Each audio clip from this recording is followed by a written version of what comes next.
Hello everyone, welcome to learning science. आज हम जो है लाइन इंटीग्रल, सरफेस इंटीग्रल और वॉल्यूम इंटीग्रल के बारे में पढ़ेंगे। तो सबसे पहले दिया है line integral. The integration of a vector along a curve is called line integral. जब हम किसी वेक्टर का इंटीग्रेशन करते हैं एक कर्व के थ्रू, एक कर्व के अलोंग, उसको हम कहते हैं लाइन इंटीग्रल। हमारे पास है वेक्टर फील्ड और उसको हम ए वेक्टर से रिप्रेजेंट करेंगे और उसके अंदर एक कर्व है A1, A2. Consider a small element of length dl along the curve A1, A2 और ये जो कर्व A1, A2 है उसका हम छोटा सा हिस्सा लेंगे dl। ठीक है, एक छोटा सा एलिमेंट लेंगे जिसका लेंथ है dl। Then A vector dot dl vector is the scalar product of the component of A along the direction of the length of the element and the length of the element. A vector का वो वाला component जो कि dl के direction में है, dot product जो length है हमारा dl उसको रिप्रेजेंट करता है ए वेक्टर डॉट dl वेक्टर। और हमें ये भी पता है कि जो डॉट प्रोडक्ट है उसका फॉर्मूला होता है ए dl कोस थीटा, जहाँ पर ए और dl जो है इन दोनों वेक्टर्स का मैग्नीट्यूड है। ए कोस थीटा को हम साथ में लिख सकते हैं, dl को अलग करके लिख सकते हैं। इन टू में हम आगे पीछे कर सकते हैं टर्म्स को, वही यहाँ पर किया है। दोनों साइड पे इंटीग्रेट करना होगा A1 टू A2, तो हमें मिलेगा integration from A1 to A2 A vector dot dl vector is equal to integration from A1 to A2 A cos theta dl। और इसी को हम कहते हैं line integral of a vector from A1 to A2 along the curve first. यहाँ पर curve first दिखाया है, उसका लाइन इंटीग्रल रिप्रेजेंट करता है। फिर हमें ये भी पता है कि जो इंटीग्रेशन है A1 to A2 A vector dot dl vector जो है वो बराबर होता है minus integration of A2 to A1 A vector dot dl vector के। जब हम ये जो A1 और A2 इनिशियल और फाइनल वैल्यू को चेंज करते हैं इंटीग्रेशन में, तो उसका साइन भी चेंज हो जाता है, ये हमें पता है। ये जो है एक फॉर्मूला है। तो उससे क्या होगा, अगर हम इस वाले टर्म को लेफ्ट हैंड साइड पे लेके जाएंगे तो वो प्लस बन जाएगा। तो इंटीग्रेशन जो है A1 to A2 A vector dot dl vector plus integration A2 to A1 A vector dot dl vector जो है वो 0 के बराबर होगा। इस वाले टर्म का हमने साइड चेंज किया है और कुछ नहीं किया है, ठीक है। ये दोनों इंटीग्रेशन को हम close integral of A dot dl करके रिप्रेजेंट कर सकते हैं। तो यहाँ पर ये जो सिंबल है इंटीग्रेशन के ऊपर जो गोल हम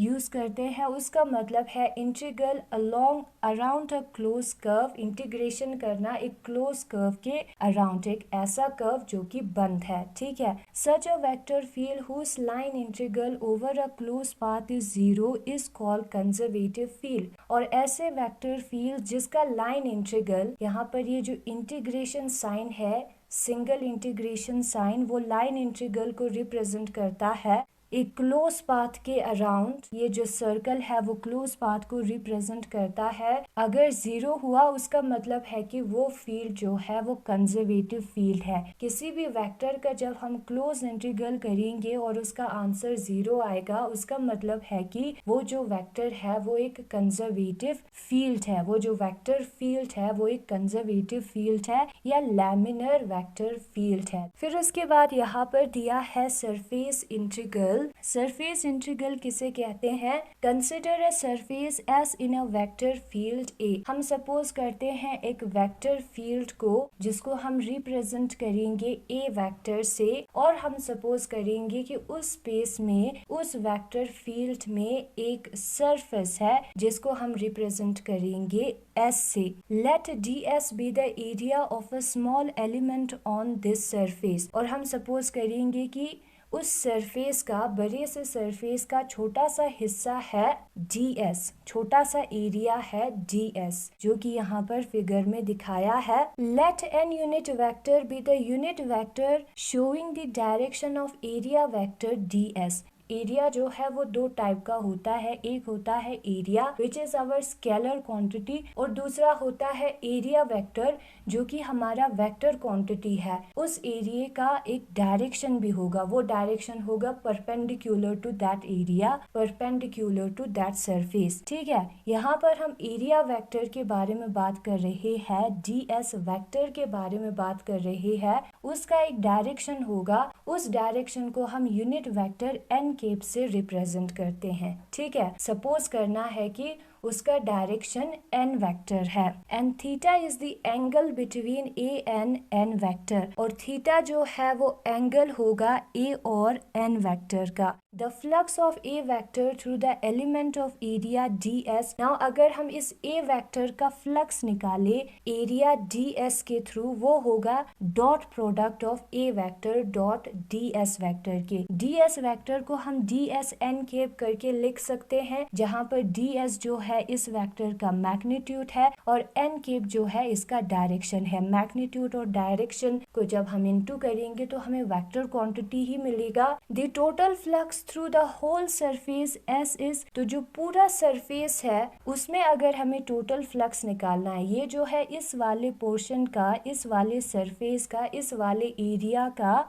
क्या है, फ्लक्स है ना। हमें इस पूरे एरिया का फ्लक्स निकालना है। उसको निकालने के लिए हमें जो है क्या करना होगा, सरफेस इंटीग्रेशन करना होगा a डॉट ds वेक्टर का। ये जो फ्लक्स है, जो फ्लक्स का वैल्यू हमें मिला है उसका सरफेस इंटीग्रल करना होगा। और यहाँ पर सरफेस इंटीग्रल को हम दो इंटीग्रेशन के सिंबल से रिप्रेजेंट करते हैं, और ये क्लोज का मतलब है कि ये जो सरफेस है वो बंद है। ठीक है, सरफेस दो टाइप का होता है, एक सरफेस होता है ओपन सरफेस और दूसरा सरफेस होता है क्लोज सरफेस। अगर हम पेपर को कंसिडर करेंगे तो ये जो पेपर है वो एक ओपन सरफेस है। ये पेपर का एक एंड और दूसरा एंड कनेक्टेड नहीं है, तो ये एक ओपन सरफेस है। जबकि अगर हम एक बॉल का कंसिडर करेंगे तो वो भी सरफेस है, उसका अंदर वाला हिस्सा खाली है, बाहर वाला हिस्सा भी खाली है। वो जो सरफेस है वो बंद हुआ है, उस सरफेस को हम कहेंगे close surface. Open surface and close surface का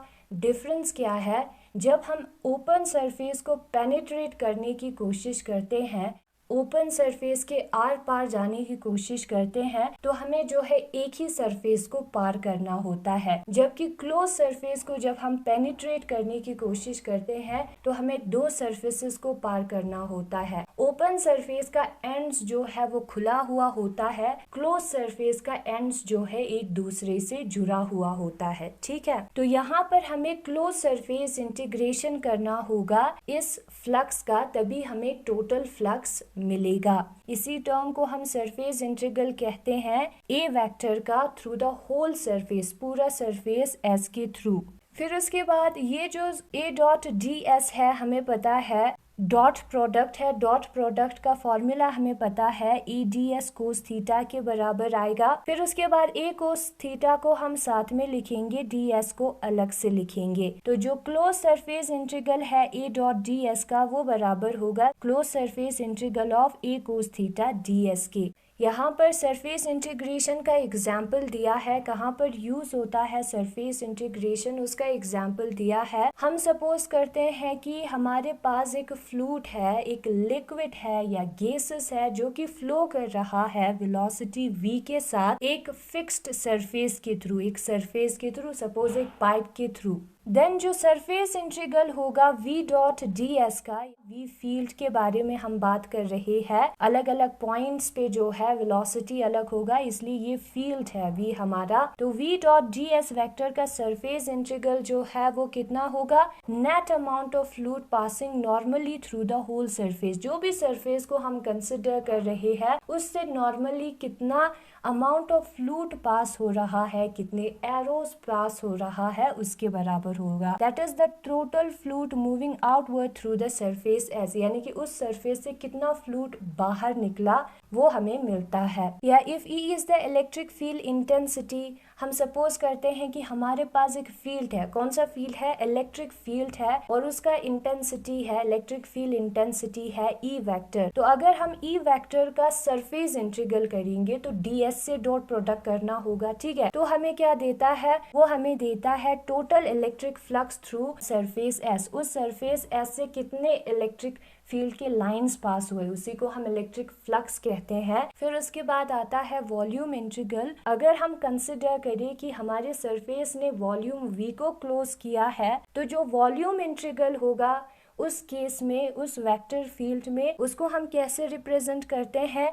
3 इंटीग्रेशन का यूज करेंगे वॉल्यूम के लिए। ए डी वी जो है वो रिप्रेजेंट करता है वॉल्यूम इंटीग्रल को वेक्टर फील्ड ए का for the whole volume V over the surface. तो आज हमने 3 टर्म्स के बारे में पढ़ा, लाइन इंटीग्रल, सरफेस इंटीग्रल और वॉल्यूम इंटीग्रल। लाइन इंटीग्रल एक कर्व पर किया जाता है, सरफेस इंटीग्रल एक सरफेस पर किया जाता है, और वॉल्यूम इंटीग्रल एक वॉल्यूम पर किया जाता है। तो यही है आज का टॉपिक, और अगर आपको ये वीडियो पसंद आया तो इस वीडियो को लाइक करें, लर्निंग साइंस को सब्सक्राइब करें। Thank you so much for watching.